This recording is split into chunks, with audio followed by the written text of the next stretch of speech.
todo el mundo. Lo que acabamos de escuchar es una improvisación sobre un raga. Un raga, sí. Quizás no habéis escuchado nunca esta palabra, pero un raga es una forma musical que se utiliza en la música clásica de la India. Básicamente, para explicar lo que es un raga así, muy rápido, porque no es de lo que vamos a hablar, en realidad, lo podríamos explicar diciendo que tenemos una cantidad de notas, unas determinadas notas, ¿de acuerdo? Y unas determinadas pautas a la hora de mezclar estas notas, ¿no? A la hora de utilizarlas. Y con estas notas y estas pequeñas pautas, pues se improvisa a partir de eso. Los ragas, cada raga tiene una peculiaridad, que es su sabor, ¿no? Su rasa. En sánscrito, rasa significa sabor. Esto no es más que, digamos, el estado al que te conduce escuchar ese raga, ¿no? Es al estado emocional, al estado de conciencia que te lleva ese raga. También es importante mencionar que todos los ragas tienen una determinada franja horaria para tocarse y para escucharse, ¿no? El que hemos escuchado es un raga que se llama Bhairava, ¿vale? Bhairava es un raga que se toca por la mañana a primera hora, justo antes de que salga el sol, y hay que escucharlo mientras sale el sol, ¿no? Durante la salida del sol. ¿Y por qué hablamos de este raga? ¿Por qué este raga concretamente? Pues Bhairava es una manifestación del dios Shiva, ¿vale? Es uno de los aspectos de esta divinidad Shiva, que es una de las más importantes dentro del hinduismo. En el hinduismo existe lo que se conoce como la Trimurti. La Trimurti son los tres principales dioses del hinduismo que forman una secuencia de creación y destrucción. Brahma es el creador, Vishnu es el que conserva esa creación, ¿no? El que mantiene, y Shiva es el destructor, ¿vale? Shiva es el destructor que, con su destrucción, da posibilidad a una nueva creación. Por tanto, estamos ante un arquetipo que se asemeja mucho, aunque no es exactamente igual, pero se asemeja mucho a Escorpio dentro de la astrología o a Plutón. Bhairava, que es el nombre de este raga, ¿no? que estaba tocando, es un aspecto, es una manifestación de este Shiva. Es una manifestación particularmente feroz, particularmente destructiva y particularmente terrorífica.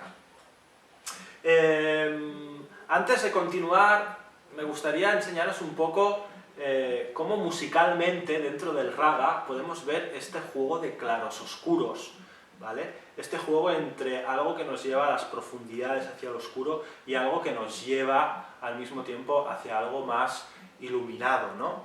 Lo cual, cuando alguien escucha este raga, que os lo recomiendo, mientras ve salir el sol, lo está escuchando antes de que sale el sol y ve cómo sale el sol, pues realmente entiende por qué ese raga se toca en ese momento.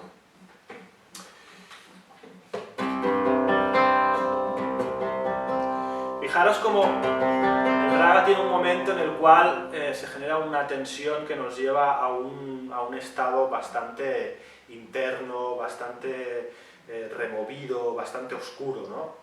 Y es cuando vamos aquí.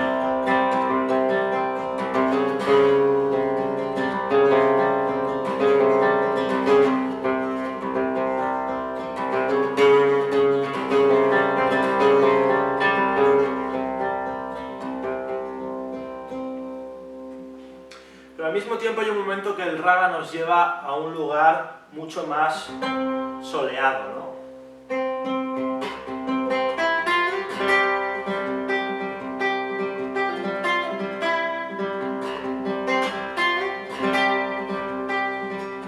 Vuelve a aparecer una tensión.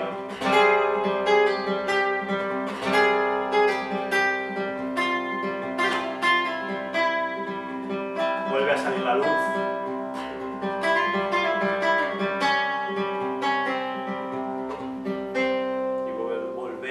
A las profundidades para acabar resolviendo y descansando. Muchos músicos piensan que al tocar este raga directamente estamos invocando a esta divinidad, a Bhairava. Los devotos de Bhairava, ¿para qué le invocan? ¿No? ¿Qué función tiene Bhairava? Bhairava es un destructor de todo lo malo, ¿vale? Bhairava se invoca para destruir a los enemigos más peligrosos, para destruir la lujuria, para destruir la avaricia, para destruir la ira y para destruir el miedo. De hecho, uno de los significados prácticamente literales de Bhairava es aquel que está más allá del miedo o aquel que destruye el miedo. Me pareció muy interesante cuando descubrí todo esto, esta similitud con lo escorpiano y con lo plutoniano, porque vemos que cuando invocamos a esta divinidad, ¿vale? Es un dios, ¿vale? Es algo neptuniano en realidad. No estamos invocando a la divinidad que nosotros, sobre todo en Occidente, tenemos en mente normalmente, que es un ser luminoso, un ser bondadoso, ¿no? Un ser lleno de amor, sino que estamos invocando a una divinidad que es feroz, que es temible, que es terrorífica, pero todos esos atributos oscuros, ¿vale? Los estamos invocando, los estamos utilizando precisamente para destruir todo lo malo que llevamos dentro, lo cual es un movimiento típicamente escorpiano. Y es que en Escorpio no combatimos la maldad con bondad, sino que combatimos la maldad, por decirlo de alguna forma, con más maldad. Es decir, en la energía de Escorpio no vamos a apagar el fuego con agua, sino que vamos a apagar el fuego con más fuego. ¿De qué forma? Diréis, apagar el fuego con más fuego no tiene ningún sentido. Sí que lo tiene. ¿Por qué? ¿Qué pasa cuando al fuego le doy más fuego? Pues al final lo quemo todo. Y cuando lo he quemado todo, ya no queda nada más que quemar y, por tanto, el fuego se extingue. Esto en nuestra cultura occidental está totalmente erradicado. No existe ninguna figura prácticamente de ningún tipo, ¿no? que nos explique, que nos ilustre la capacidad de terminar con lo malo, con algo malo, ¿no? O con algo terrorífico, con algo iracundo, con algo feroz. Pero sí que es curiosa la figura de San Agustín, que fue un filósofo, teólogo y uno de los padres de la Iglesia y escorpiano. San Agustín tuvo un periodo de su vida, ¿no? En su juventud, en el que él mismo describía que era un pecador, ¿no? que vivía en pecado, que no seguía las enseñanzas de compasión y bondad de Cristo, sino que robaba, mentía y vivía, al fin y al cabo, en pecado. Llegó un momento en que esa vida rodeado de pecado hizo que el escorpiano, ¿no? Movimiento típicamente escorpiano, sufriera una transformación hacia la luz. San Agustín tiene una frase, ¿no? Que ilustra totalmente todo esto que estoy diciendo, y es que él decía que Dios juzgó que era mejor extraer el bien del mal que no existiera el mal. Es decir, el mal tiene que existir. Dios juzgó que era mejor que existiera el mal, que en la vida nos encontráramos con el mal, y que fuera a través de ese mal que extrajéramos el bien. Fijaros que en nuestra cultura occidental no tenemos ningún referente que nos ilustre esta idea, ¿no? De hecho, esto de San Agustín es algo también que es desconocido, a pesar de que es una figura occidental y que es uno de los padres de la Iglesia.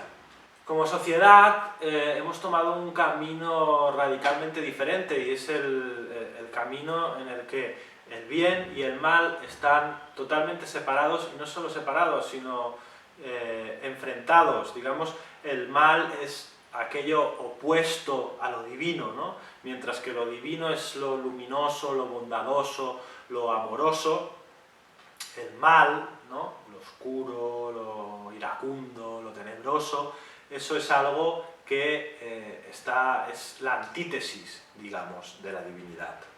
Aún así, en nuestra propia cultura, la época griega y época romana existían referentes que nos ilustraban un poco lo que os estaba contando, que son los ritos dionisíacos y las fiestas bacanales, ¿no? Tanto Dionisio como Baco son divinidades, ¿no? que de alguna manera ilustran un lado oscuro, incluso perverso, ¿no? Durante las celebraciones, durante los ritos dionisíacos o durante las bacanales, ¿no? En un ámbito religioso y divino, ¿no?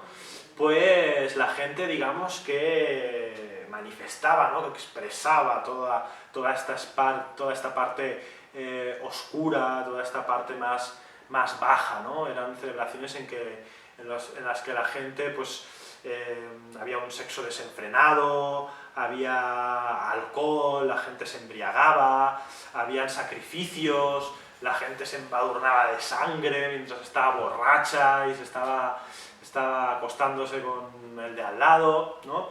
Todo esto que ahora nos parece totalmente aberrante, en aquella época se celebraba en un contexto, ¿no? Que tenía un lado religioso, ¿no? Se estaba rindiendo culto a una divinidad. Hoy en día todo esto nos parece como una aberración, nos parece todo lo opuesto a lo que podemos considerar como divino, ¿no? A mí muchas veces escucho una frase, ¿no? Cuando sucede algo, ¿no? Digamos, que está mostrando ese lado más oscuro, perverso del ser humano, ¿no? Y la gente se pregunta y exclama, ¿cómo puede ser que esto suceda todavía en pleno siglo XXI? Bueno, esto es un poco uno de los mayores problemas, ¿no? Que creo que tenemos como sociedad, y es pensarnos que se puede erradicar esa parte, ¿no? Y que con ponerla en el lado del pecado, ¿no? Va a desaparecer. Y esto no es así. De hecho, el tratar de mirar hacia otro lado, no querer ver que todos en nuestro interior poseemos esa oscuridad, ¿no? Lo que hace es que esa oscuridad se manifieste de una forma todavía, si cabe, más exagerada, ¿no? Sin duda alguna, resulta mucho más, incluso práctico, ¿no? Diría, mucho más sabio y mucho más elevado que en una sociedad exista un espacio en el cual las personas puedan mostrar sus más bajas pasiones, ¿no? Y si es en un contexto, encima, religioso o divino, ¿no? Si eso supone un culto, un rito a una divinidad, pues incluso mejor. Astrológicamente hablando, toda esta reflexión, yo cuando la hacía, ¿no? Pensaba en arquetipos astrológicos, ¿no? Y pensaba, por ejemplo, en un Neptuno en Escorpio, ¿no? Porque estamos hablando de divinidad y estamos hablando de oscuridad y de bajas pasiones, ¿no? O un Plutón en Piscis, o una conjunción, un aspecto fuerte entre Neptuno y Plutón, o cualquier combinación que por un lado nos lleve a lo pisciano-neptuniano y por otro lado nos lleve a lo escorpiano o plutoniano. Bueno, y yo os dejo por hoy, hasta aquí toda esta reflexión. Espero que os haya resultado interesante y que hayáis, bueno, descubierto algo, indagado en algo que quizás no habíais hecho antes. Yo os dejo con el Raga Bhairab, con la guitarra, el resto de la interpretación, y bueno, espero que podáis bucear en las profundidades de la oscuridad para purgaros y ser un poco mejores. Que Astroberto os acompañe.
Thank you.